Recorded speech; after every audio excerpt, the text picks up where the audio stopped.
tak besertaku, ku tak mau berjalan. Ku perlu Tuhan, pimpin langkahku dengan kasih karuniamu. Pimpin langkahku setiap waktu, berjalan dalam roh-Mu. Nyatakan Tuhan kemuliaan-Mu, dan berjalanlah denganku. Pimpin langkahku Tuhan, pimpin langkahku setiap waktu, berjalan dalam roh-Mu. Oh, nyatakan Tuhan kemuliaan-Mu, dan berjalanlah denganku. Nyatakan Tuhan, nyatakan Tuhan kemuliaan-Mu, dan berjalanlah denganku. Nyatakan Tuhan, nyatakan Tuhan kemuliaan-Mu, dan berjalanlah denganku.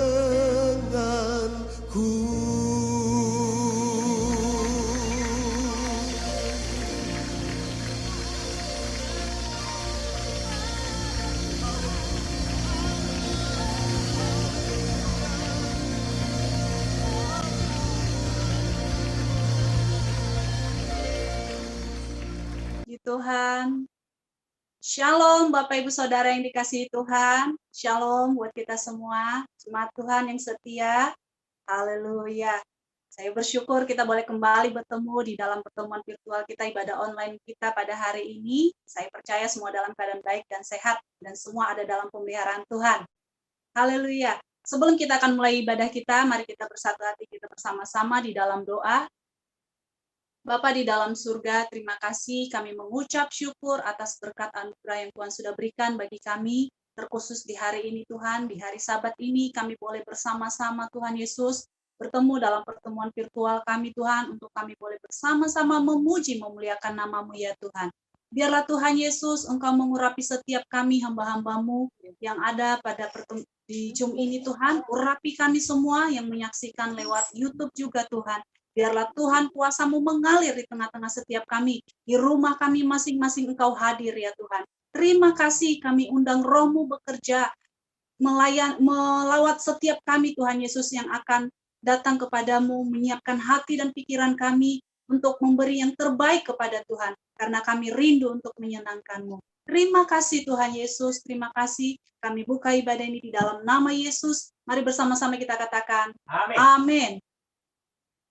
Baik, Bapak Ibu, sebelumnya kita akan memperkatakan Mazmur 91, dan setelah itu nanti akan dilanjutkan dengan pembacaan Pentakosta. Saya persilakan Pak Adi dan Pak Daniel. Mari saudara yang kasih dalam Tuhan, kita baca Mazmur, memperkatakan Mazmur 91. Dalam lindungan Allah. Orang yang duduk dalam lindungan yang maha tinggi dan bermalam dalam naungan yang maha kuasa akan berkata kepada Tuhan, tempat perlindunganku dan kubu pertahananku, Allahku yang kupercayai.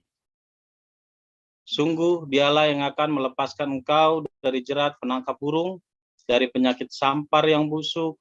Dengan kepaknya ia akan menudungi engkau, di bawah sayapnya engkau akan berlindung, kesetiaannya ialah perisai dan pagar tembok. Engkau tak usah takut terhadap kedahsyatan malam, terhadap panah yang terbang di waktu siang, terhadap penyakit sampar yang berjalan di dalam gelap, terhadap penyakit menular yang mengamuk di waktu petang. Walau 1000 orang rebah di sisimu dan 10.000 di sebelah kananmu, tetapi itu tidak akan menimpamu. Engkau hanya menontonnya dengan matamu sendiri dan melihat pembalasan terhadap orang-orang fasik. Sebab Tuhan ialah tempat perlindunganmu, yang maha tinggi telah kau buat tempat perteduhanmu. Malapetaka tidak akan menimpa kamu, dan tulah tidak akan mendekat kepada kemahmu. Sebab malaikat-malaikatnya akan diperintahkannya kepadamu untuk menjaga engkau di segala jalanmu. Mereka akan menatang engkau di atas tangannya, supaya kakimu jangan terantuk kepada batu. Singa dan ular tedung akan kau langkahi. Engkau akan menginjak anak singa dan ular naga. Sungguh, hatinya melekat kepadaku, maka aku akan meluputkannya. Aku akan membentenginya, sebab ia mengenal namaku. Bila ia berseru kepadaku, aku akan menjawab. Aku akan menyertai dia dalam kesesakan. Aku akan meluputkannya dan memuliakannya. Dengan panjang umur akan kukenyangkan dia dan akan kuperlihatkan kepadanya keselamatan daripadaku. Amin.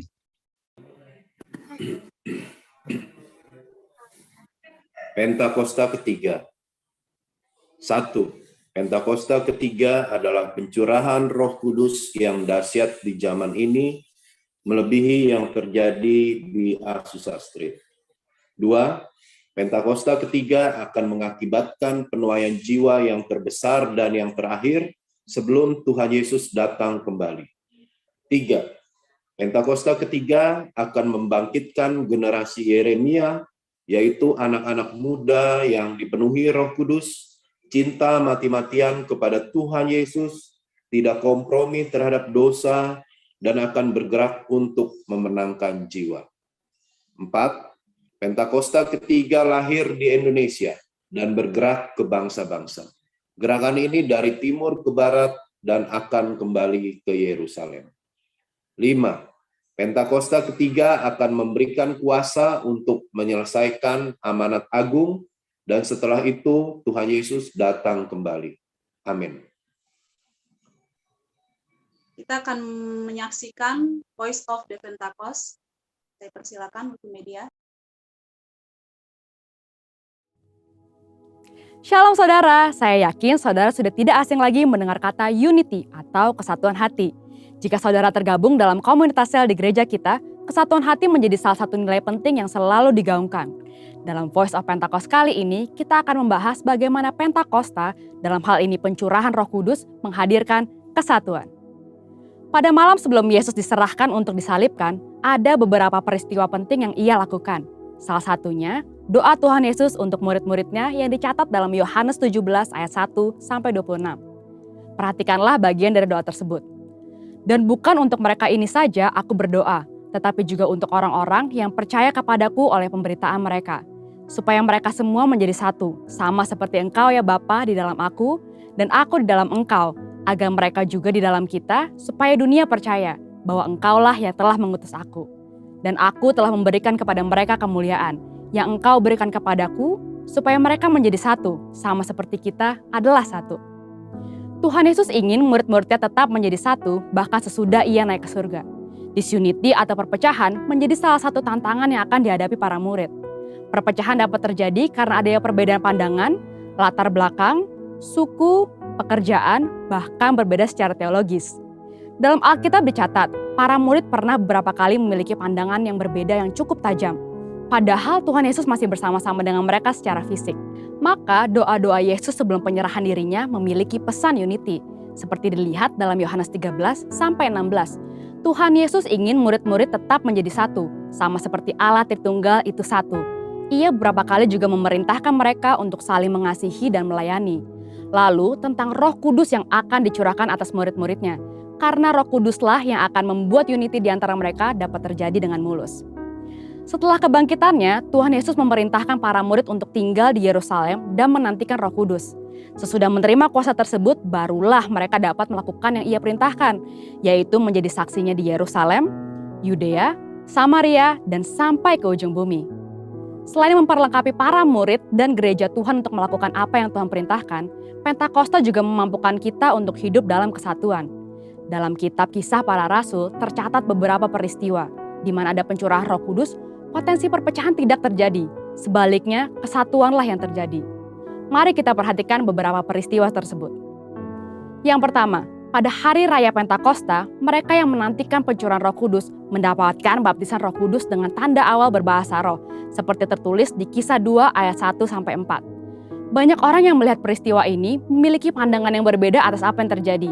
Tetapi setelah Petrus menjelaskan bahwa kejadian ini adalah nubuatan Yoel yang sedang digenapi, Roh Kudus bergerak di antara pendengarnya, lalu ribuan orang dari berbagai tempat dan berbagai bahasa bertobat, dibaptis, dan bersatu.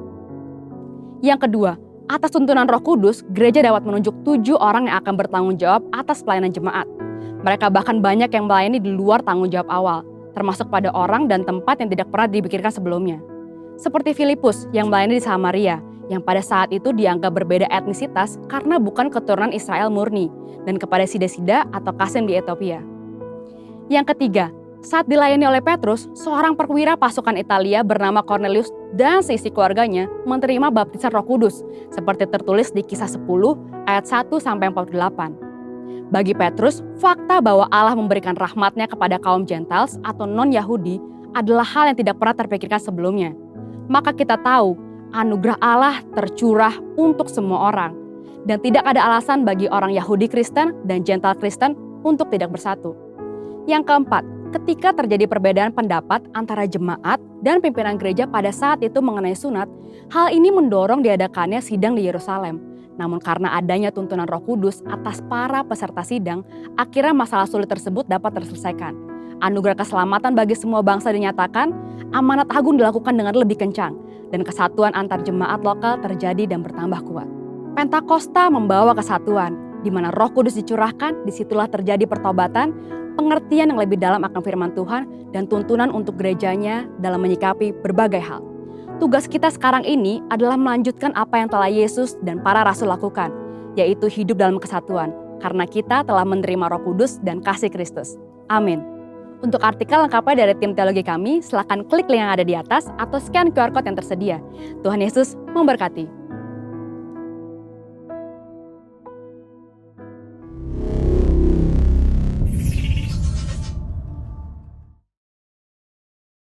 Seberapa banyak kita yang rindu untuk memuji muliakan nama Tuhan, boleh lambaikan tangannya Bapak Ibu Saudara yang dikasihi Tuhan. Haleluya, semua antusias ya untuk memuji Tuhan. Haleluya, kita punya sobat yang setia, yaitu Yesus namanya. Kita akan angkat satu pujian ini.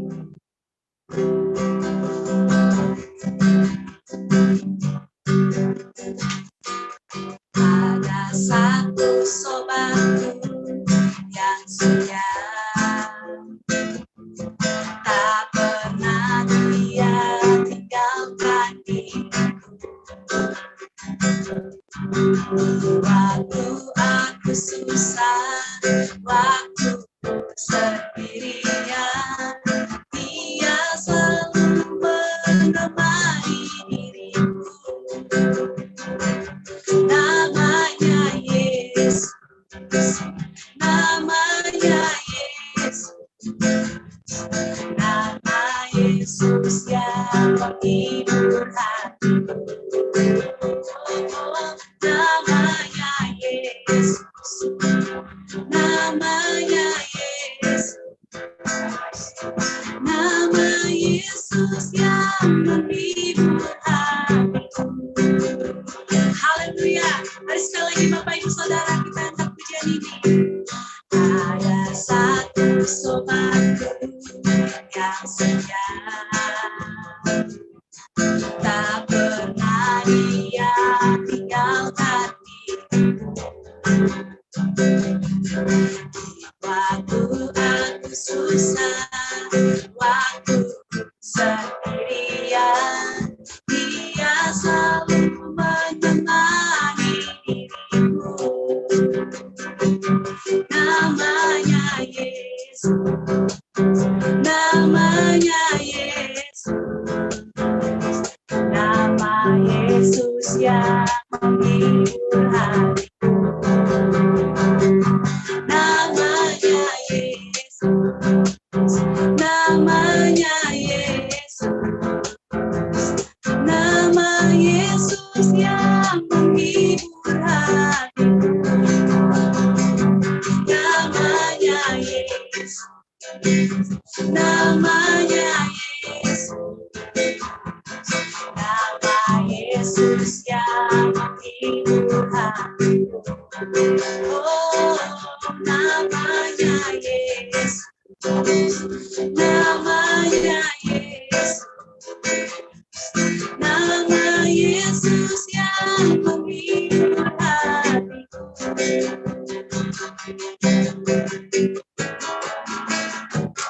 Namanya Yesus, namanya Yesus, nama Yesus yang menghibur hatiku. Namanya Yesus, namanya Yesus, nama Yesus yang menghibur hatiku. Nama Yesus, nama Yesus yang menghibur hatiku. Nama Yesus yang menghibur hatiku. Haleluya. Hanya nama Yesus yang dapat menghibur hati kita. Haleluya, haleluya. Terima kasih Tuhan Yesus. Terima kasih Kaulah sobat yang setia bagi kami. Kau selalu ada dalam hidup kami, Tuhan. Terima kasih, kami mengucap syukur Tuhan. Pada saat pagi hari ini Tuhan, kami mau bawa hidup kami mau bawa penyembahan kami di hadapan Tuhan. Biarlah Engkau hadir Tuhan, Engkau berkenan atas penyembahan kami. Terima kasih Tuhan Yesus, terima kasih. Terima kasih Tuhan. Yesus, namamu indah, Kau kekasih hatiku, Kau dambaan jiwaku. Yesus, ku cinta padamu, Kau segalanya, Kamu itu kerinduanku. Yang ku mau hanya menyenangkanmu, biarlah seluruh hidupku berkenan kepadamu. Bukan emas dirapatkan permata, namun Kau segalanya yang terbaik di dalam hidup. Mari Bapak Ibu Saudari kasih Tuhan, kita akan pujian ini dari awal. Yesus, namamu indah, Kau kekasih hatiku, Kau dambaan jiwaku. Yesus, ku cinta padamu, selalu dekat padamu, itu kerinduanku.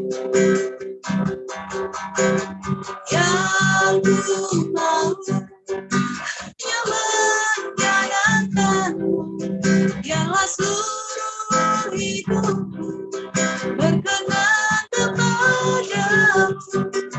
Bukan emas dirapatkan permata, namun Kau segalanya yang terbaik di dalam hidup. Haleluya, terpujilah Tuhan. Haleluya, kekal selamanya. Haleluya, terpujilah Tuhan. Allah Maha Kuasa. Ini yang kami mau ya Tuhan, hanya menyenangkan-Mu,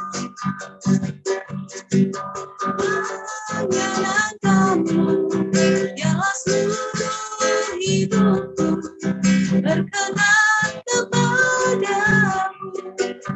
Bukan emas dirapatkan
Yes, Lord. Setiap lutut berteluk Tuhan, semua lidah mengaku memuji Engkau ya Tuhan Yesus. Oh, lama ya shikara, iya lama ya sandara lama. Haleluya, haleluya. Oh Yesus, mulialah namamu. Aku lantang Tuhan, Engkau yang layak disembah, layak kami muliakan. Haleluya. Oh Tuhan, biar Engkau hadir dalam hati kami Tuhan. Engkau hadir dalam penyembahan kami saat pagi hari ini Tuhan. Biarlah Kau mengurapi setiap kami hamba-Mu, umat-Mu ya Tuhan yang datang dengan penuh kerinduan untuk menyenangkan hati-Mu ya Tuhan.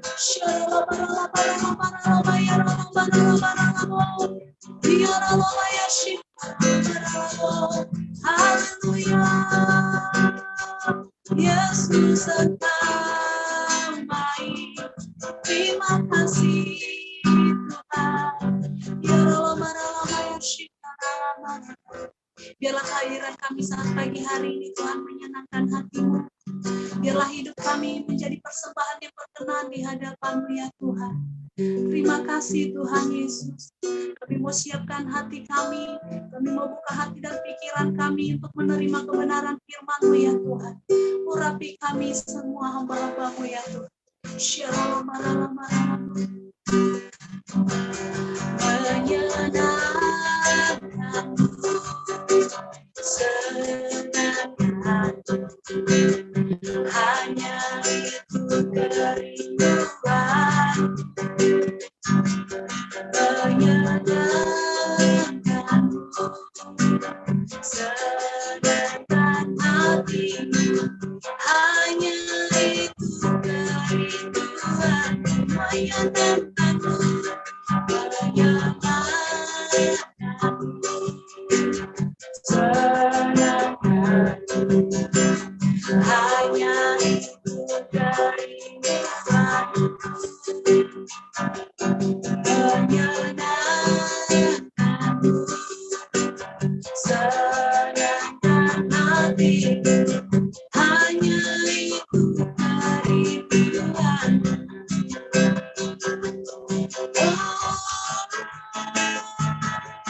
Menyenangkan-Mu,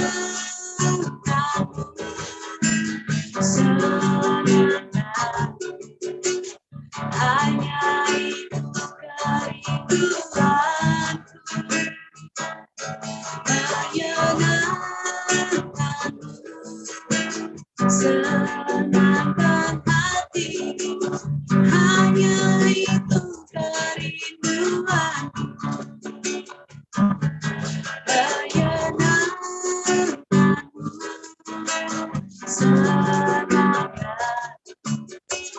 hanya itu kerinduan. Menyenangkan-Mu, senangkan hati-Mu, hanya itu kerinduan. Hanya itu ya Tuhan, hanya itu kerinduan. Hanya itu Kerinduan. Haleluya. Haleluya. Kita sembah Dia, saudara. Hura bara bara bara bara bara bara bara bara bara bara bara bara bara. Kira la bara la bara la bara la bayara la bara la bara la bayara la bayara la bayara la bayara sadara bara bara bara bara bara bara bayara bara bayara sadara bara bara. Siara la bayara sadara la bara la bara la bara la bara la bara la bara la bayara sadara da da da da da da la bara la bara la bara la bara la bara la bara la bara la bara. Tuhan Yesus, Tuhan Yesus, Tuhan Yesus. Tuhan Yesus, Tuhan Yesus, Tuhan Yesus. Pada pagi hari ini Tuhan, kami mengucap syukur lipat terima kasih. Karena Engkau baik dan sungguh baik. Dan pemeliharaanmu ajaib adanya bagi kami semua. Perdengarkanlah pesan-pesan-Mu pada pagi hari ini ya Tuhan.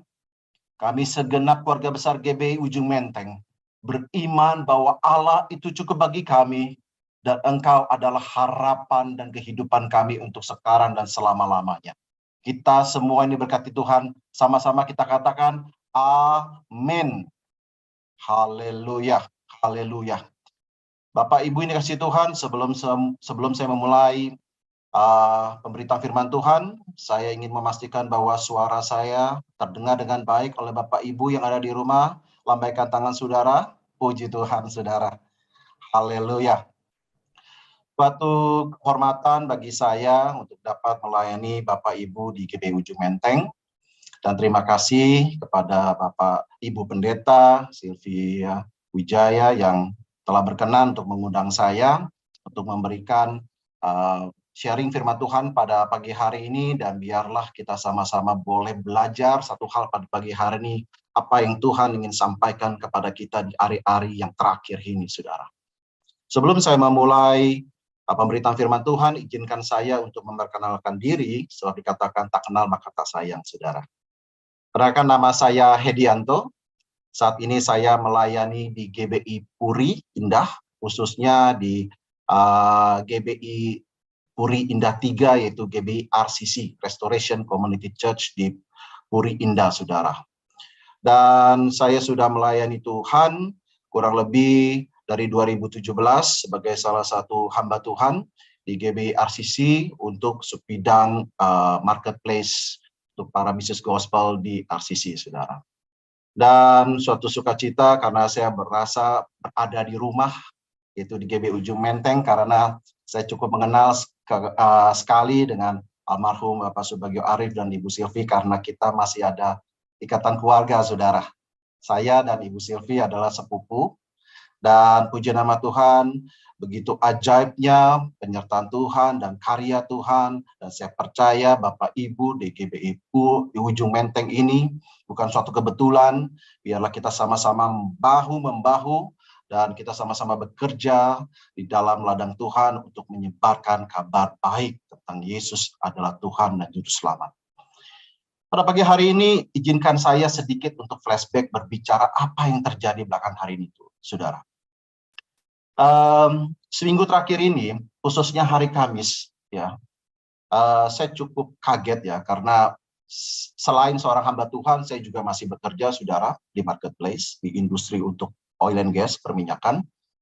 Dan pada hari Kamis, waktu sesi-sesi meeting, dan saya sempat membaca berita tentang penyerangan Rusia, invasi Rusia terhadap Ukraine, saudara. Ya, saya ingin berbagi kesempatan kita untuk sama-sama belajar, saudara, tanda-tanda akhir zaman yang saya katakan semakin lama semakin mendekati dan semakin berada kita di ujungnya, saudara. Apa yang terjadi hari Kamis, kita tidak menyangka bahwa Rusia akan menyerang Ukraine. Pertanyaannya, apa hubungannya dengan kita, gitu, saudara, yang ada di Indonesia, khususnya di Ujung Menteng, saudara. Itu menyatakan bahwa tanda-tanda akhir zaman satu demi satu akan digenapi. Saudara dikasih Tuhan, persoalan Rusia dan Ukraine sangat historical karena berurusan dengan sejarah bangsa Rusia sendiri waktu mereka belum perpecahan di tahun 1990 yang kita kenal dengan Glasnost dan Perestroika pada zaman Mikhail Gorbachev saat itu. Dan kita melihat bahwa hari Kamis kemarin bahwa Presiden Putin menyerang dua kota yang berada di sebelah timur, yaitu kota Luhansk dan Donetsk, yang menjadi base pangkalan militer dan memobilisasi semua kekuatan militer Rusia untuk menyerang Kiev, yaitu ibu kota daripada Ukraine. Hal ini menjadi suatu pemikiran semua para hamba Tuhan. Apakah ini yang dinamakan penggenapan dari Yesaya 38 ayat 2? Bahwa ada suatu bangsa besar dari Gog dan Magog yang dikatakan dalam bahasa literatur aslinya adalah Rus, yang merupakan adalah Rusia. Saudara kasih Tuhan, saat ini umat Tuhan, mari sama-sama kita berdoa buat perdamaian anak-anak Tuhan yang berada di Ukraine khususnya. Dan lebih daripada itu, saya mau katakan kepada kita semua, persiapkan diri kita dengan baik, saudara. sebab kita tidak tahu akhir zaman itu berlaku dalam kehidupan kita. Dua hal mengenai akhir zaman yang kalau saya katakan pada pagi hari ini, yaitu kedatangan Tuhan Yesus, entah kita kembali kepada Allah Bapa di surga bertemu dengan Yesus dalam fisik, kematian menjemput kita, ataukah secara fisik dan secara kasat mata kita melihat terjadi perang dunia, saudara. Dan saya percaya umat-umat Tuhan saat ini harus sungguh-sungguh tidak bermain gereja-gerejaan lagi, saudara. Kita coba harus hidup kudus, sekudus-kudusnya untuk kita boleh bersama-sama diangkat oleh Tuhan. Untuk tidak kita mengalami penderitaan yang begitu dahsyat. Saudara kasih Tuhan, kita sedikit belajar mengingat apa yang terjadi waktu kurung-kurung waktu. Tahun 1914, 2018 terjadi Perang Dunia Pertama. Kurang lebih sekitar 7 juta orang meninggal. Dimulai dari pembunuhan seorang Pangeran Franz Ferdinand dari Austria yang menyebabkan perang dunia itu terjadi. Semua negara-negara Eropa berkumpul dan berperang. Kemudian Perang Dunia Kedua tahun 1938 sampai 1945 tidak hanya di belahan Eropa tapi di belahan Asia, yaitu Jerman dan para sekutunya Italia berperang dengan sekutu. Di sebelah Asia terdapat, kita tahu bahwa Jepang menginvasi Asia, khususnya Asia Tenggara, ya, di tahun 1938 dan 1945. Apa yang terjadi, saudara? 60 juta orang meninggal pada Perang Dunia Kedua. Dan saya berdoa supaya perang ini bisa segera diakhiri dengan gencatan senjata antar dua belah pihak di Eropa.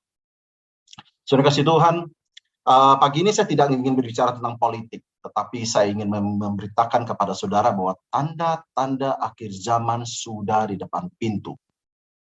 Oke, dengan kata lain kita harus hidup sungguh-sungguh untuk tidak berpikir hal-hal yang duniawi, dengan arti bahwa kita tidak memikirkan hal-hal yang terlalu membuat keributan yang tidak semestinya kalau tidak sesuai dengan firman Tuhan. Apa yang terjadi dengan Indonesia, saudara? Beberapa minggu yang lalu saya sempat membaca berita kenapa Indonesia kok tiba-tiba beli pesawat terbang, saudara. Dia beli pesawat terbang Rafael 6 unit, ya. Satu unitnya itu 1,5 triliun rupiah, saudara. Wow. Ditambah itu juga Menteri Pertahanan kita Bapak Prabowo juga membeli beberapa senjata F-15 dan jumlah cukup besar, yaitu 36 unit.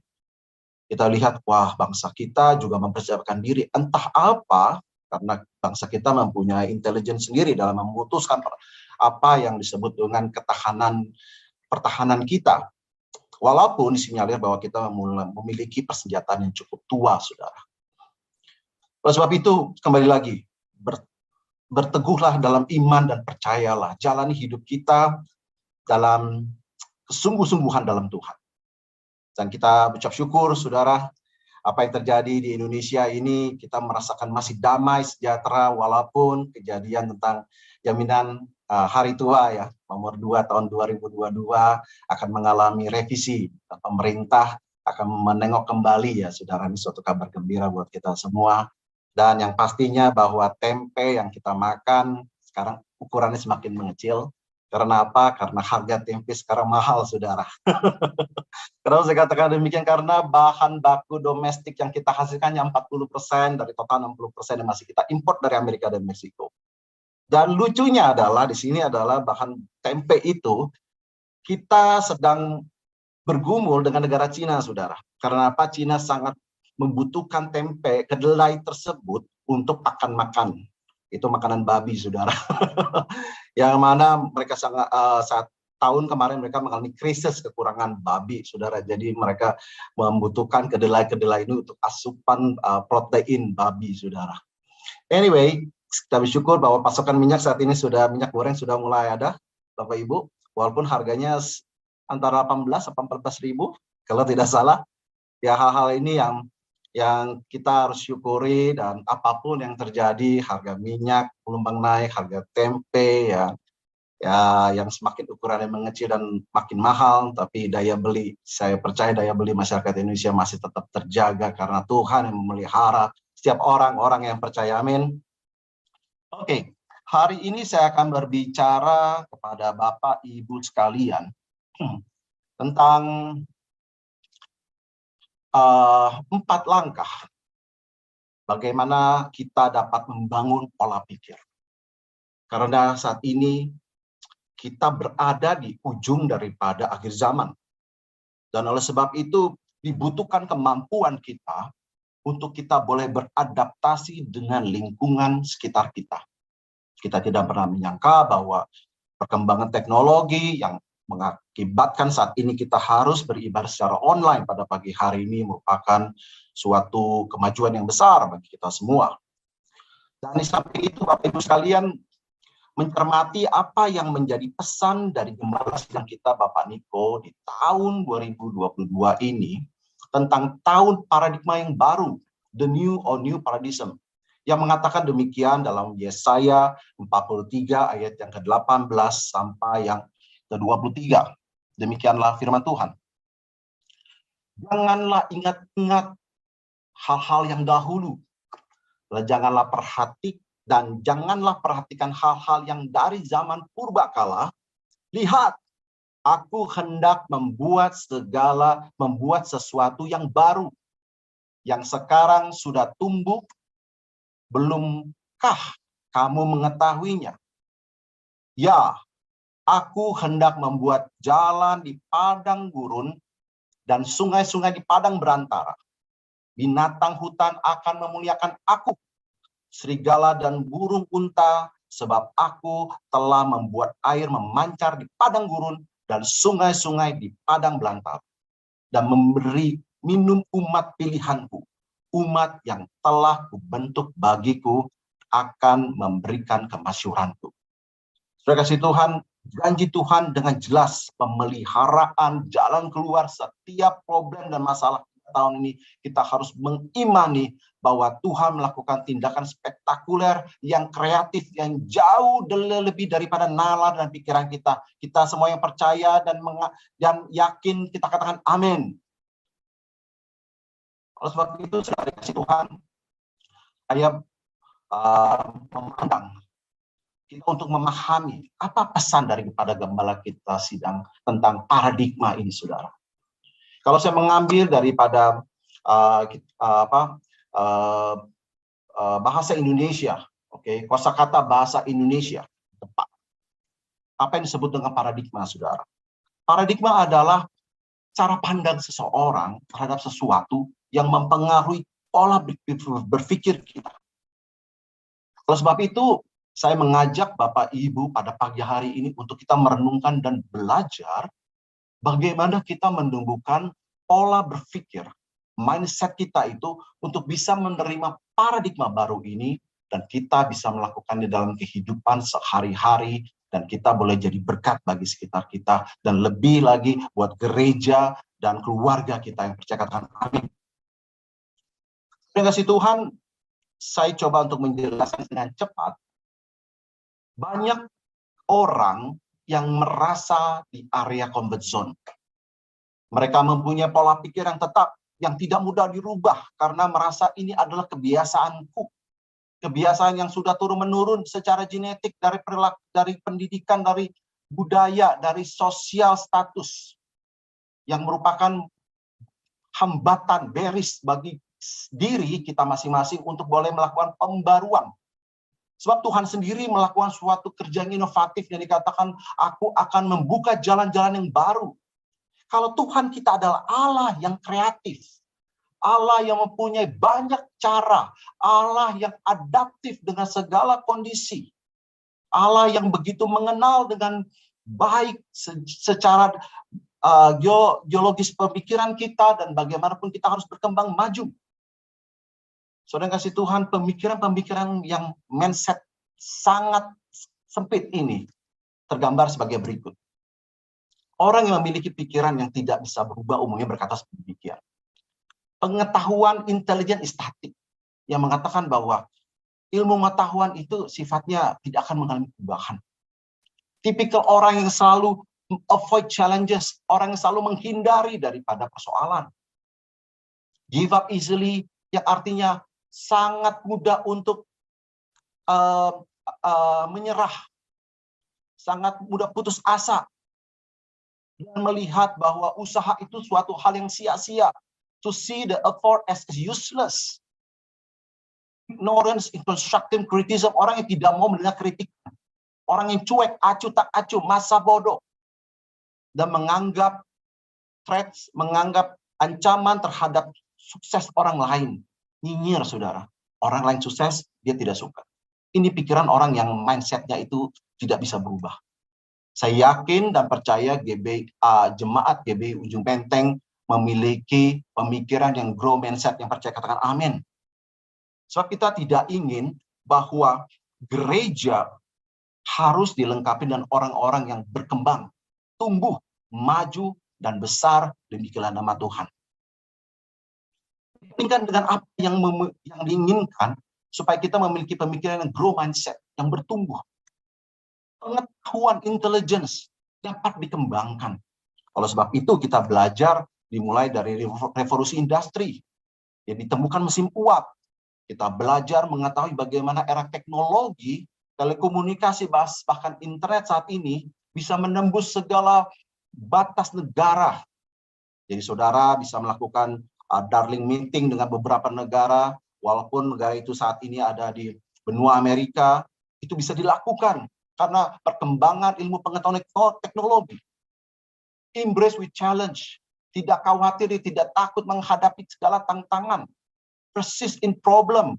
Bertahan, mempunyai daya tahan yang tinggi terhadap masalah. See effort as a path to mastery. Dengan kata lain, melihat usaha itu untuk dapat kita belajar menguasai bidang tersebut. Learn from it. Tidak jemu-jemu untuk belajar. Find lesson, inspiration in the success of others. Kita melihat keberhasilan orang lain untuk kita belajar, menirukan, dan kita belajar untuk melakukannya juga. Dan bukan iri, saudara. Saya percaya pada pagi hari ini, saya berdoa bagi setiap kita memiliki pemikiran yang terbuka, pemikiran yang tumbuh di dalam Tuhan.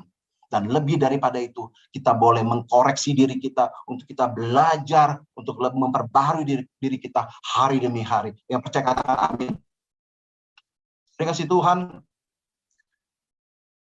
Ada 4 hal yang saya mau katakan di sini, saudara. Bagaimana kita memiliki pemikiran grow-minded, saudara. Yang pertama, kita harus memiliki roh yang mau belajar. Bersama-sama kita katakan amin. Mengapa saya katakan demikian? Hidup adalah pembelajaran, saudara. Saya, orang tua dari 3 orang anak laki-laki dan 1 istri, selalu belajar, saudara. Tidak pernah belajar bagaimana menjadi seorang suami yang baik, kecuali lewat firman Tuhan. Belum pernah belajar bagaimana menjadi seorang bapak melalui firman Tuhan. Tidak pernah belajar memahami bagaimana mengatur usaha kalau tidak disertai dengan Tuhan. Itu ada proses pembelajaran yang harus melibatkan Tuhan dalam kehidupan. Tempatkanlah Allah di dalam dirimu, di dalam kegiatan apapun yang kau lakukan, maka percayalah Tuhan ada bersama dengan kita. Di dalam Keluaran 18 ayat 18-24 dikatakan demikian, saudara. Jadi sekarang dengarkanlah perkataanku. Aku akan memberi nasihat kepadamu, dan Allah akan menyertai engkau. Musa mendengarkan perkataan mertuanya itu, dan dilakukannya lah segala dikatakan. Saudara kasih Tuhan, pertumbuhan grow your mindset. Yang pertama adalah belajar untuk memiliki roh yang mau belajar. Tokoh ini dikatakan dalam Keluaran 18 adalah Musa. Kita tahu Musa hidup kurang lebih 120 tahun umurnya. 40 tahun memiliki pendidikan sangat tinggi di Mesir pada zaman itu. Dia memiliki pengetahuan tentang militer, memiliki pengetahuan tentang algoritma perhitungan matematika Pythagoras, dia memiliki kemampuan leadership, dia memiliki kemampuan teknik strategi perang dan sebagainya. Apa yang dikatakan saudara? 40 tahun Musa mengenyam pendidikan Mesir sebagai seorang pangeran yang terbaik.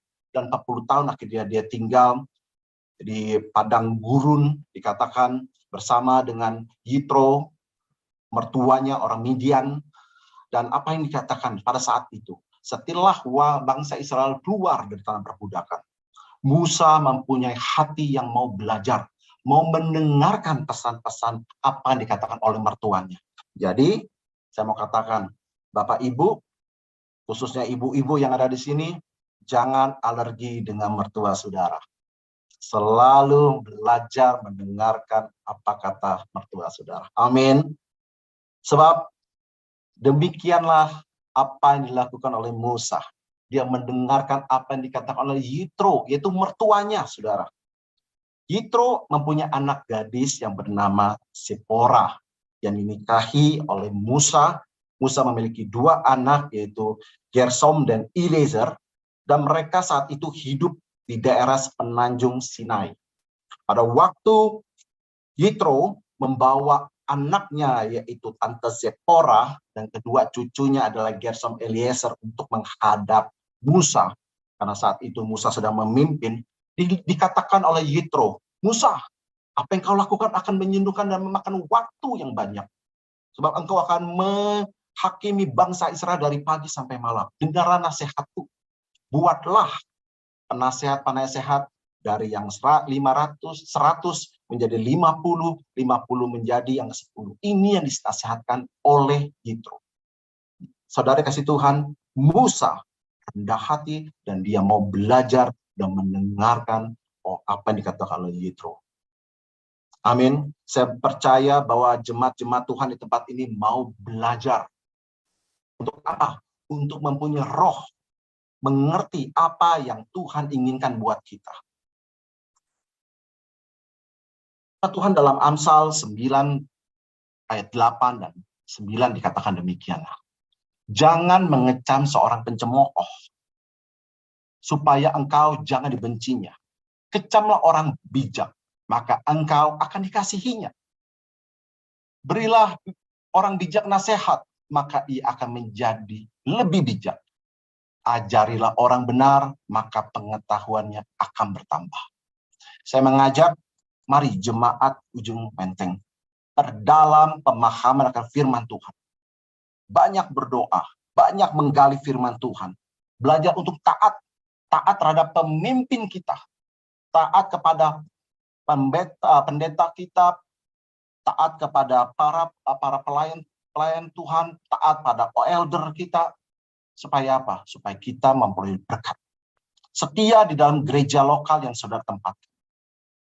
Oleh sebab itu saya mendorong jemaat Ujung Menteng, kalau yang belum mengambil KOM 100, KOM 200, KOM 300, ambil. Supaya kenapa? Supaya kita mempunyai roh yang mau belajar dan memahami akan firman Tuhan. Amin. Yang kedua, dengan cepat saya mau jelaskan bagaimana kita grow our mindset. Itu jangan takut gagal. Don't be afraid to fail. Saudara, kebanyakan orang takut untuk gagal sehingga mereka tidak mau mencoba. Saya teringat terhadap seorang filsafat dari Yunani bernama Aristoteles pada tahun 384 sebelum Masehi. Aristoteles ini adalah seorang guru daripada Alexander Agung. Dan Aristoteles ini mempunyai guru besar bernama Plato. Dikatakan demikian, Aristoteles mengatakan, barang siapa berhasil mengalahkan ketakutannya akan menjadi orang yang benar-benar bebas. Maxwell, mungkin Bapak Ibu yang sering membaca buku tentang leadership ya. Ini John Maxwell mengatakan demikian. Action reduce fear and increase courage. Dikatakan bahwa perbuatan, action, keputusan untuk melakukan melangkah itu mengurangi atau menghindari ketakutan. Amin. Dalam bukunya dikatakan The Leadership Handbook and Developing the Leaders with You. Saudara kasih Tuhan, Yesaya 41 ayat 10 berkata, janganlah takut sebab aku menyertai engkau. Jangan bimbang sebab aku ini Allahmu. Aku akan meneguhkan engkau, aku akan memegang engkau dengan tangan kananku yang membawa kemenangan. Saudara kasih Tuhan, Ada seorang wanita di Inggris berumur 16 dan 17 tahun. Korban daripada KDRT dan suaminya tidak bertanggung jawab atas kehidupannya. Hamil di waktu usia muda, menjadi korban KDRT dan rumah tangga, suatu mimpi buruk bagi wanita ini. Hingga pada saatnya dia harus mengalami ditinggal oleh suaminya dalam kesendirian, dalam keadaan hamil, dan dalam keadaan yang sangat sulit. Apa yang terjadi, saudara? Wanita ini harus berjuang keras. Hanya satu kemampuan dia hanya dapat melakukan menulis suatu cerita. Dia hanya menulis satu cerita demi cerita, satu buku demi buku. Bagaimana dia harus bisa bertahan hidup dalam kesusahannya. Apa yang terjadi, saudara? Setiap buku yang dihasilkan ditolak oleh semua penerbit dimanapun juga. Semua tulisan-tulisan yang dilakukan oleh ibu ini tidak menghasilkan apa-apa karena orang belum memahami pola berpikir dan cerita fiksi yang dibuat, saudara. Sampai akhirnya wanita ini bisa menulis suatu karya yang dijadikan film. Siapakah dia? J.K. Rowling, atau yang kita kenal dengan nama Joanne Catherine Rowling. Dan saat ini wanita ini bertumbuh menjadi seorang yang sangat berpengaruh. Dikatakan dalam majalah The Guardian tahun 2010, yang merupakan dinobatkan sebagai wanita yang sangat berpengaruh di dunia oleh karena karyanya. Saudara yang kasih Tuhan, J.K. Rowling tidak pernah takut untuk gagal. Tidak pernah takut untuk tertolak, walaupun apa yang menjadi kendala. Kita lihat hidup kita saat ini. Apa yang menjadi ketakutan terbesar kita? The absence of faith, ketidakadaan iman, itu menjadi akal dasar kenapa kita takut. Firman Tuhan dengan jelas katakan, jangan takut, sebab aku menyertai engkau. Saya yakin dan percaya, natur manusia bukan untuk takut, tapi natur manusia adalah menjadi serupa dengan gambaran Yesus Kristus. Tuhan yang percaya, katakan amin. Haleluya. Saudara kasih Tuhan. Ketiga, bagaimana kita menumbuhkan grow our mindset, menumbuhkan bagaimana pola berpikir kita berkembang. Yang ketiga adalah miliki kerendahan hati. Develop your humility. Wah, dahsyat, saudara. Kerendahan hati, saudara. Dan banyak belakangan ini saya melihat bahwa hamba-hamba Tuhan, maaf, kehilangan jati diri kerendahan hati. Saya mau katakan pada gereja Tuhan saat ini, mari kita belajar tanggalkan keegoan kita, kesombongan kita, pendidikan kita, kekayaan kita. Kita buang itu seperti Paulus katakan, apa yang aku anggap berharga, apa yang aku anggap itu mulia, sekarang aku anggap itu sampah di hadapan bagi Kristus. Dalam terjemahan itu bukan sampah, tapi dikatakan dalam terjemahan aslinya itu adalah kotoran, saudara. Suatu hal yang menjijikkan. Saudara kasih Tuhan, seorang penulis, Bapak Gereja modern saat ini mengatakan, Rick Warren mengatakan, kerendahan hati bukan berarti tidak ada kekuatan atau ambisi. Artinya engkau jujur terhadap kelemahanmu sendiri. Berapa banyak di hidup kita masing-masing untuk kita belajar jujur. Ada black hole dalam kehidupan kita. Ada black hole dalam kepribadian kita, yaitu apa? Kesombongan. Saya sombong. Karena apa? Saya melihat bahwa semuanya Tuhan sediakan, Tuhan berkati. Tapi kenyataannya apa? Itu semua karena anugerah Tuhan. Kita sombong, kita tidak mau mendengarkan orang lain. Bahkan kita merendahkan orang lain dari cara kita memandang tanpa kita sadari. Kita memberikan salam kepada orang yang satu, orang yang berkelebihan jauh lebih dengan senyum yang berkah. Ketimbang orang yang sederhana hanya sekedar senyum lewat. Saya meminta semua harus belajar untuk stop kita bermain gereja-gerejaan untuk gereja kita saat ini. Kita harus merubah paradigma berpikir kita bahwa kita adalah umat Tuhan yang harus menjadi serupa dengan gambaran Yesus Kristus dengan paradigma yang baru di tahun ini. Yang percaya dan setuju katakan amin. Saudara kasih Tuhan, kemampuan dan kemauan untuk mengatakan saya salah saat ini diperlukan. Berapa banyak dari kita untuk belajar untuk diri kita sendiri mengatakan, ya saya salah.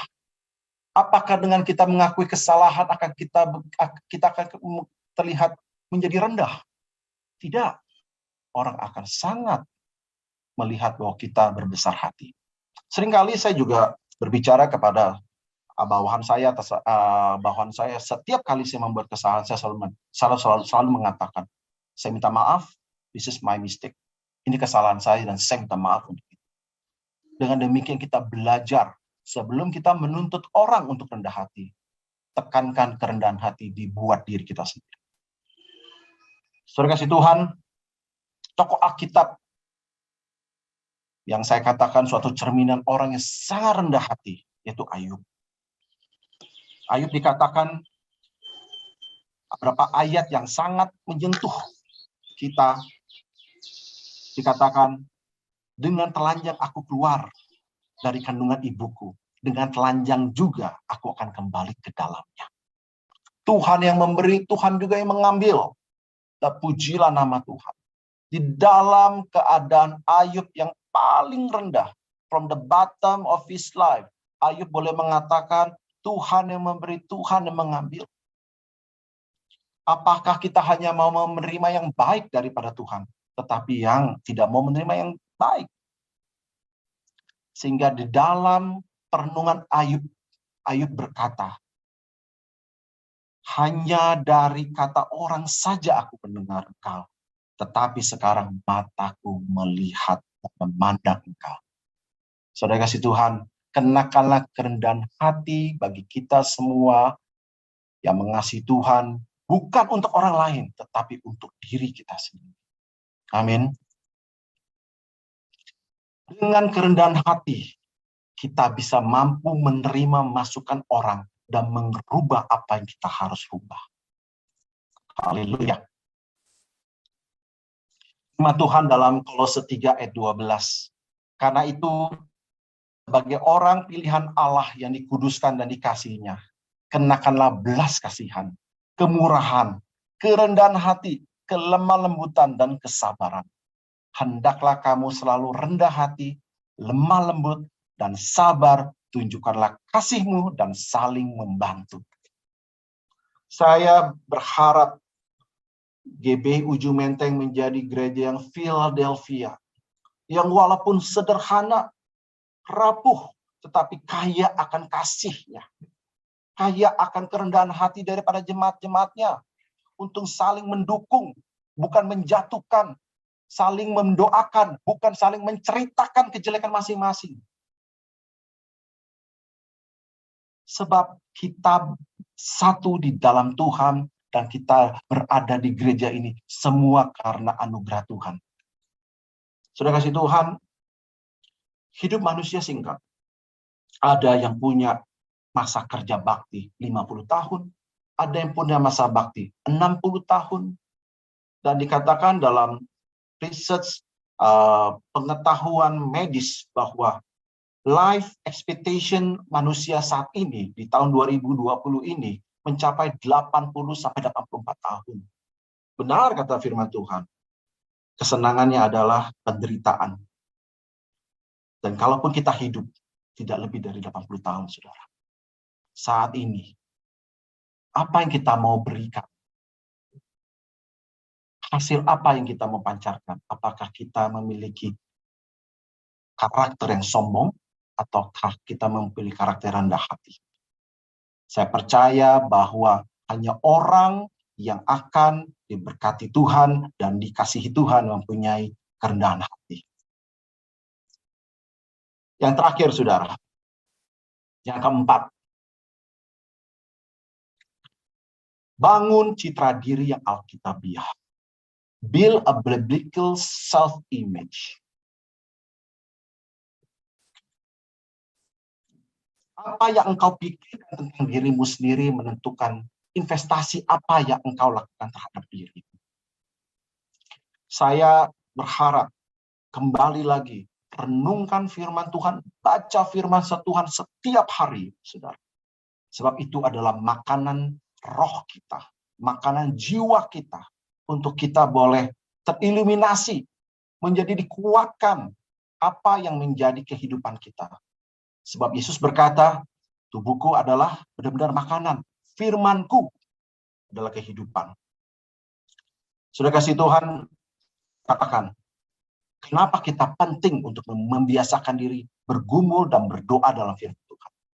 Dikatakan bahwa show me your friend and I will show you your future. Dengan siapa kita menghabiskan waktu itu, kita akan menentukan siapa dan apa kita jadi. Berapa banyak waktu yang kita pakai untuk kita merenungkan firman Tuhan dan membaca firman Tuhan setiap hari, ketimbang kita main handphone. Kita main Instagram, kita main TikTok, ya kita main Facebook. Apalagi saya membaca tentang indeks orang Indonesia menggunakan internet. Aduh, luar biasa, saudara. Terbesar ketiga, saudara, setelah Cina, India, Indonesia. Dan netizen Indonesia, saudara, begitu tajam mulutnya kalau memberikan ketikan-ketikan ya di dalam sosial media. Saudara kasih Tuhan, saya berdoa untuk membangun citra image yang kita memiliki kemampuan untuk kita merenungkan dan membaca firman Tuhan. Kenapa kita membutuhkan citra diri yang alkitabiah? Yang pertama, ciptaan yang baru. Firman Tuhan dalam 2 Korintus 5 ayat 17. Jadi siapa yang dalam Kristus, ia ada ciptaan baru. Yang lama sudah berlalu, sesungguhnya yang baru sudah datang. Kita harus memahami citra diri kita. Apa yang Allah mau dalam kehidupan kita. Kita menjadi ciptaan baru. Sadar diri, saudara.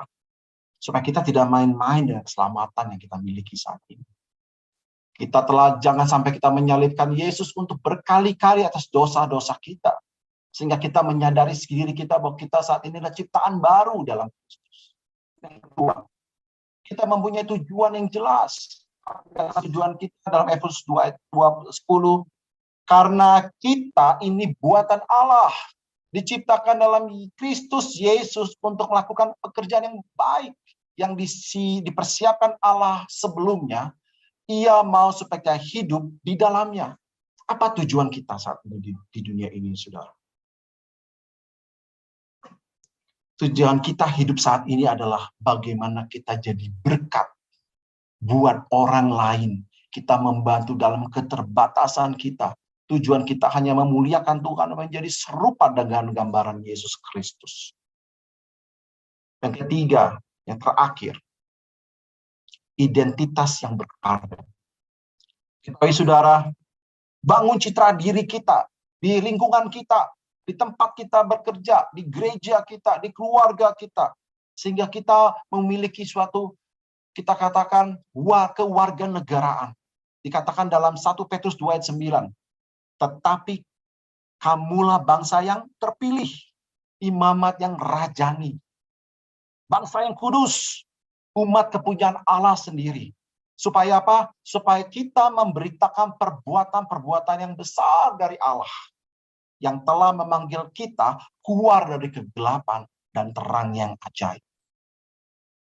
Saudara kasih Tuhan, sadarilah kita adalah ciptaan baru dalam Kristus. Dan kita harus melakukan pekerjaan yang Bapa ingin kita kerjakan. Dan ketahuilah bahwa kita adalah bangsa yang terpilih, imamat rajani, bangsa yang kudus, umat kepunyaan Allah yang sendiri. Saudara kasih Tuhan, saat ini jangan hidup asal-asalan. Jangan hidup hanya memuaskan hawa nafsu. Jangan hidup hanya untuk mengatakan untuk kebebasan kita dan kita acuh tak acuh terhadap orang lain. Musuh yang terbesar dalam hidup kita adalah diri kita sendiri. Apakah kita tidak mau belajar? Kita sombong. Kita tidak mau hidup dalam firman Tuhan. Oleh sebab itu, Bangunlah kebiasaan yang baik. Make a good habit. Bangun kebiasaan yang baik untuk kita produktif di dalam Tuhan. Dan ingat, konsisten menjaga keselamatan kita sampai akhir.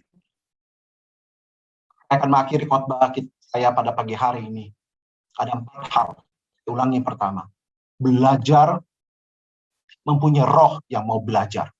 Yang kedua, jangan takut gagal, saudara. Yang ketiga, kerendahan hati. Keempat, hidup di dalam firman Tuhan. Amin. Mari kita tundukkan kepala. Saya undang pemain musik untuk boleh membantu saya. Haleluya.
Sekali lagi kita katakan pujian ini.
Haleluya, haleluya.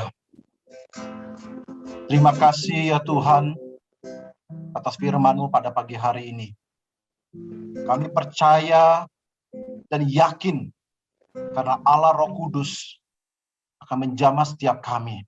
Untuk kami mempunyai roh yang mau belajar pada pagi hari ini. Roh tidak takut karena Allah begitu besar dalam kehidupan kami. Roh yang memberikan kami kerendahan hati kami, supaya kami semakin lama mengasihi Engkau dengan segenap hati kami, dan kami dengan tulus sungguh-sungguh mengasihi sesama kami. Dan kami sadar diri Tuhan, bahwa kami memiliki citra Allah dalam kehidupan kami, sebab kami dan umat pilihan-Mu, bangsa yang terpilih, imamat rajani. Terima kasih Bapak Surgawi, terima kasih. Hamba berdoa, Engkau lawat umat-Mu Tuhan pada pagi hari ini. GBI Ujung Menteng Tuhan, berkati mereka berlimpah-limpah.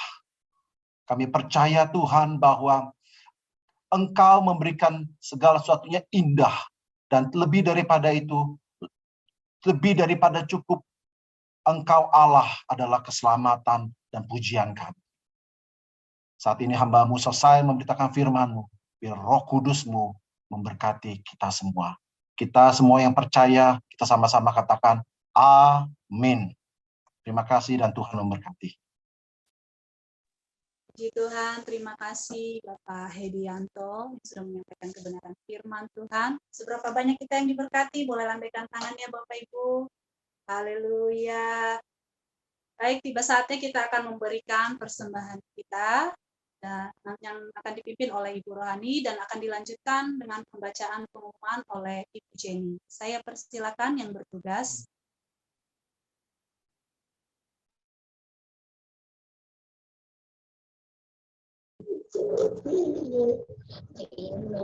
Sebelum kita memberikan persembahan, mari kita berdoa. Terima kasih Tuhan Yesus buat siang hari ini. Kami bersyukur kepada-Mu Tuhan. Di hari Sabat ini Tuhan kami boleh memuji memuliakan Engkau Tuhan. Sekalipun kami lewat Tuhan, biarlah Tuhan urapan-Mu turun atas setiap kami ya Bapak. Pakai kami semua menjadi alat-Mu ya Bapak. Terima kasih Tuhan untuk kebenaran firman-Mu yang kami dengar saat ini Tuhan, yang sungguh luar biasa Tuhan Yesus. Biarlah Tuhan firman itu Tuhan boleh menjadi rema di dalam kehidupan kami Tuhan, menjadi berbuah, bertumbuh, berakar di dalam kehidupan kami, boleh bekal kami Tuhan di dalam kehidupan kami sehari-hari ya Tuhan Yesus. Ajar kami Tuhan untuk senantiasa Tuhan merendahkan hati kami di hadapan-Mu untuk memuji memuliakan nama-Mu. Tiba saatnya Tuhan kami akan memberikan persembahan ya Bapak. Kami datang di hadapan-Mu bukan dengan tangan kosong Tuhan, tapi kami akan membawa persembahan kami di hadapan-Mu ya Bapak. Kiranya Engkau yang menguduskan persembahan kami Tuhan. Engkau memberkati setiap anak-anak-Mu yang memberikan persembahan ya Bapak. Terima kasih Tuhan, terima kasih. Di dalam nama Tuhan Yesus kami siap memberi yang terbaik untuk-Mu ya Bapak. Dalam nama Yesus, haleluya, amin. Bapak, Ibu, Saudara, untuk persembahan umum, kolekte, persepuluhan, dan persembahan lainnya dapat dilakukan melalui transfer ke nomor rekening yang tertera di layar Bapak Ibu sekalian. Bila sudah memberikan persembahan, harap mengirimkan bukti transfer kepada Ibu Rami di nomor yang tertera di layar kaca Anda. Atau bisa menggunakan fasilitas pembayaran elektronik seperti OVO, GoPay, ShopeePay, Dana, dan lain-lain tanpa nominal minimum dengan menskor QR code yang tertera di layar kaca Anda. Demikian, terima kasih. Tuhan Yesus memberkati. Selamat memberi. Amin.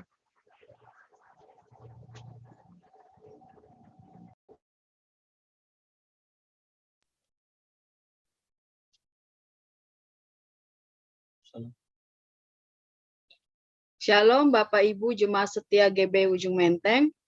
Kita akan mendengarkan pengumuman untuk 1 minggu ke depan.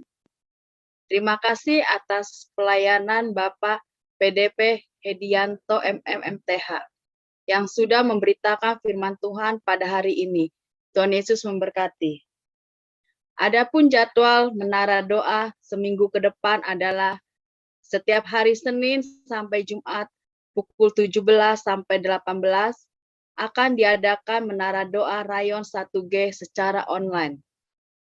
Setiap hari Selasa pukul 12 sampai 13 akan diadakan menara doa Azusa Street Prayer Tower EPT yang adalah menara doa secara online gabungan dengan menara doa yang ada di luar negeri, Kanada, USA, Australia.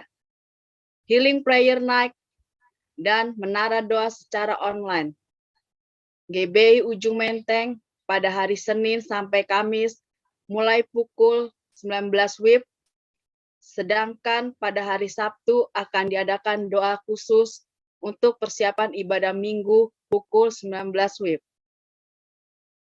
Yuk menyembah yuk, GC and Youth GBI Ujung Menteng. Diadakan setiap hari Selasa dimulai pada pukul 19.30 WIB.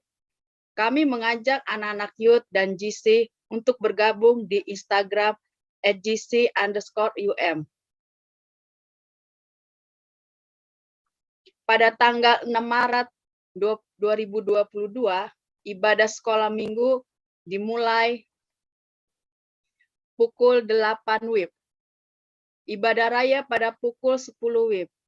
Ibadah akan diadakan secara online dan disiarkan secara langsung melalui Zoom dan YouTube di channel GBI Ujung Menteng. Berita Cool, Community of Love, Komunitas Kasih GBI Ujung Menteng. Kami mengajak bagi jemaat yang belum bergabung dalam Cool supaya bergabung di Cool yang ada. Untuk informasi Cool dapat menghubungi Bapak Hendra Nainggolan. Menara doa pelayan jemaat MDPJ secara online akan diadakan pada hari Sabtu 5 Maret 2022 mulai pukul 10. Bagi pelayan jemaat yang namanya sudah terdaftar di MDPJ diwajibkan untuk bergabung dalam doa ini. Ibadah gabungan youth dan GC GB Ujung Menteng secara online diadakan pada hari Minggu 27 Februari 2022 pukul 14 WIB. Kami mengajak semua anak-anak muda dan remaja bergabung bersama dalam ibadah ini. Bagi member Maranatha, jangan lupa untuk membayar iuran tepat waktu. Masih tersedia 40 kota lagi untuk keanggotaan baru. Silakan jemaat mendaftarkan anggota keluarga yang lain. Walaupun tidak berjemaat di kita, asalkan masih anggota keluarga, untuk keterangan lebih lanjut dapat menghubungi Ibu Lydia di nomor yang tertera di layar Anda. Member Maranatha adalah pelayanan kedukaan. Demikianlah pengumuman minggu ini. Jaga kesehatan selalu. Tuhan Yesus memberkati. Puji Tuhan, Bapak Ibu, kita akan mengakhiri ibadah kita, namun sebelumnya nanti kita akan masuk doa syafaat. Kita angkat satu pujian. Terima kasih, Yesus. Terima kasih, Yesus.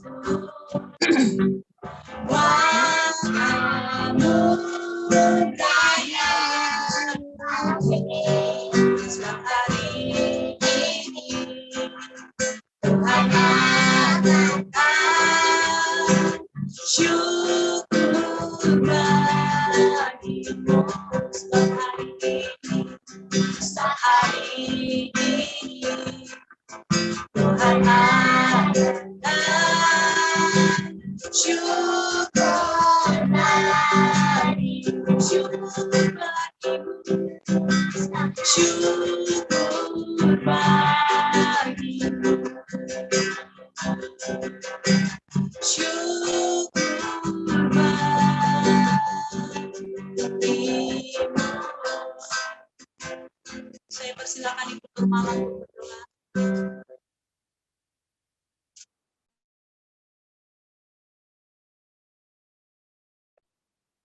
Unmute dulu, Bu.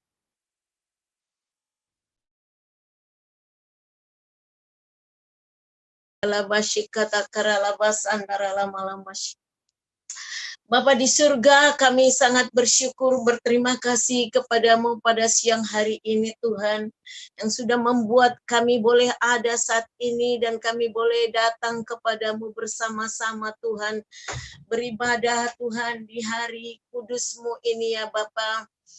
Kami sangat bersyukur Tuhan, Engkau yang sudah memberikan Tuhan bagi kami kekuatan juga Tuhan, dan kerinduan bertemu dengan Engkau pada hari ini Tuhan.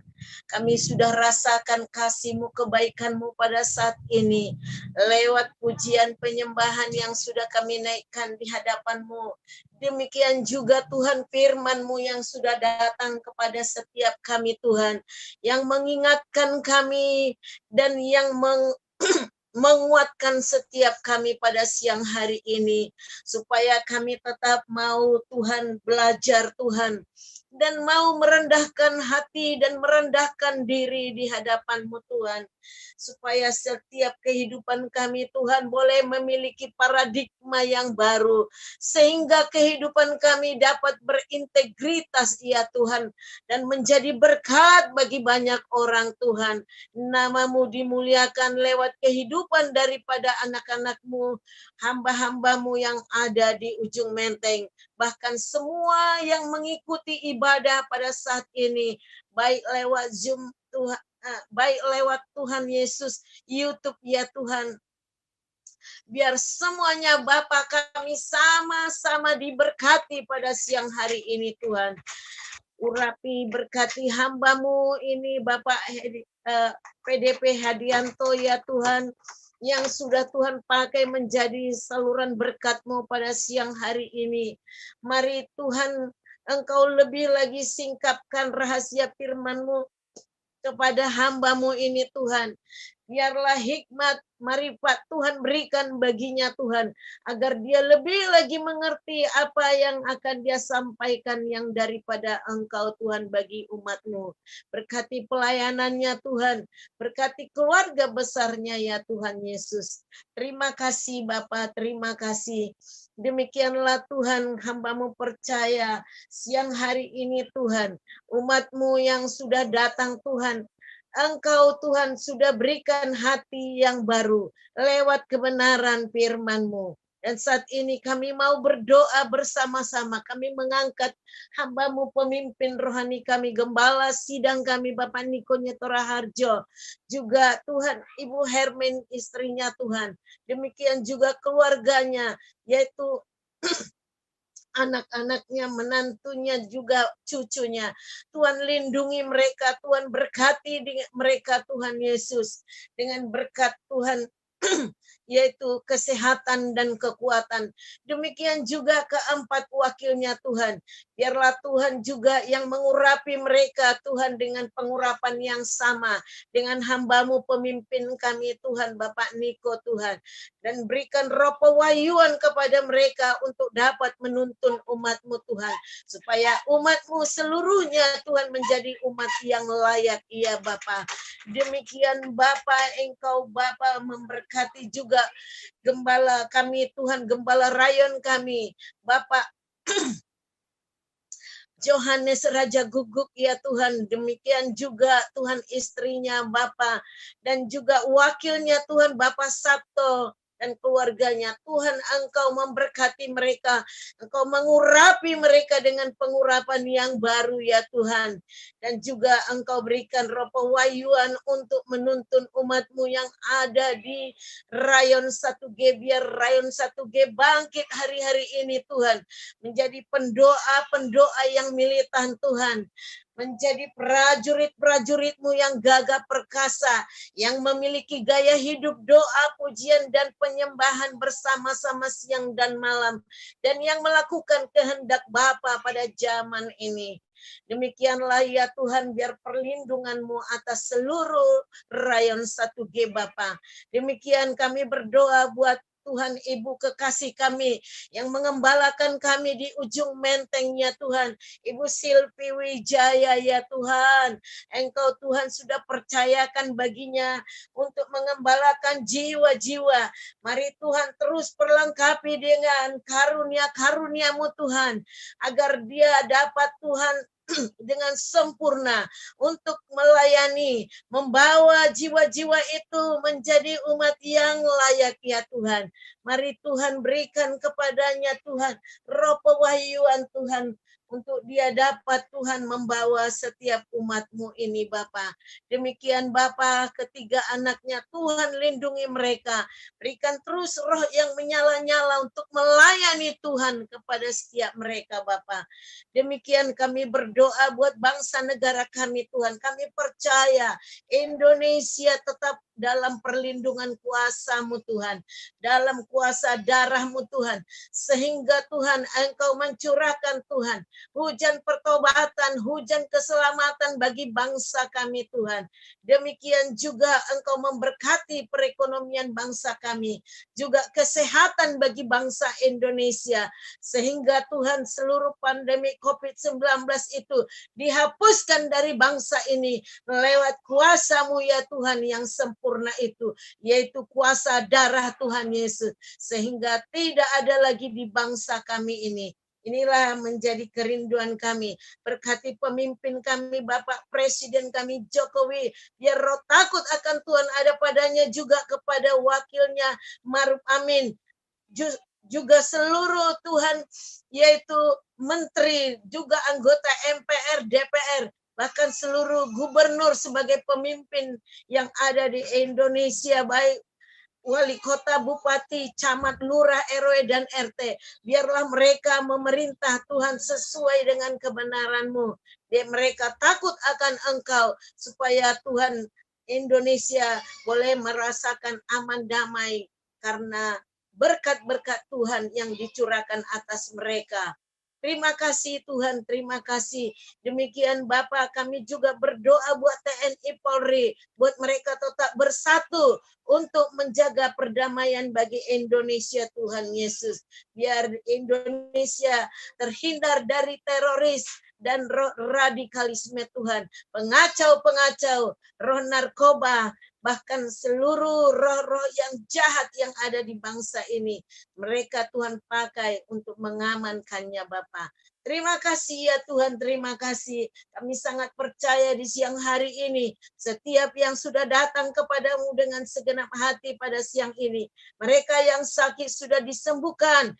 Yang susah sudah dihiburkan. Yang lemah sudah dikuatkan oleh Tuhan. Dan yang terikat mengalami pembebasan. Terima kasih Tuhan, terima kasih. Segala pujian hanya kepadamu Tuhan. Karena Engkau sudah memberkati ibadah kami. Dan orang-orang yang sudah melayani Tuhan sudah urapi dan berkati. Terima kasih. Sebentar kami akan berpisah satu sama lain. Kami undur dari Zoom ini Tuhan. Biarlah Tuhan memberkati kami lewat hamba-Mu Tuhan yang Engkau urapi. Di dalam nama Tuhan Yesus. Haleluya. Kami serahkan. Mari Bapak Ibu Saudaraku yang dikasihi Tuhan, buka hatimu, angkat kedua tanganmu dengan iman percaya untuk menerima berkat Tuhan. Terimalah berkat damai sejahtera dan sukacita yang berlimpah-limpah dari Allah Bapa kita di surga. Di dalam kasih karunia anaknya yang tunggal, Tuhan kita Yesus Kristus, persekutuan penghiburan yang manis bersama Roh Kudus, biarlah menyertai kita mulai saat ini dan sampai Tuhan Yesus menjemput kita di awan-awan dan sampai kekal selama-lamanya. Apapun yang kau kerjakan, Tuhan buat berhasil dan beruntung jika engkau melakukan, memperkatakan, dan merenungkan firman Tuhan. Serta di dalam nama Tuhan Yesus, kita semua yang percaya diberkati, diurapi di dalam nama Tuhan Yesus. Bersama-sama kita katakan, haleluya. Amin. Terima kasih untuk yang sudah melayani, terutama Pastor Hedianto. Terima kasih untuk. Terima kasih Bu Silvi. Terima kasih keluarga besar Uji Menteng. Kiranya Tuhan memberkati kita semua. Terima kasih buat semuanya. Terima kasih. Terima kasih. Oke, saya pamit Bapak Ibu sekalian. Terima kasih. Memberkati. Terima kasih. Terima kasih. Selamat hari. Terima kasih semuanya. Salam sehat selalu. Terima kasih Bu Gembala. Tuhan berkati. Sehat terus. Selamat hari Minggu. Terima kasih.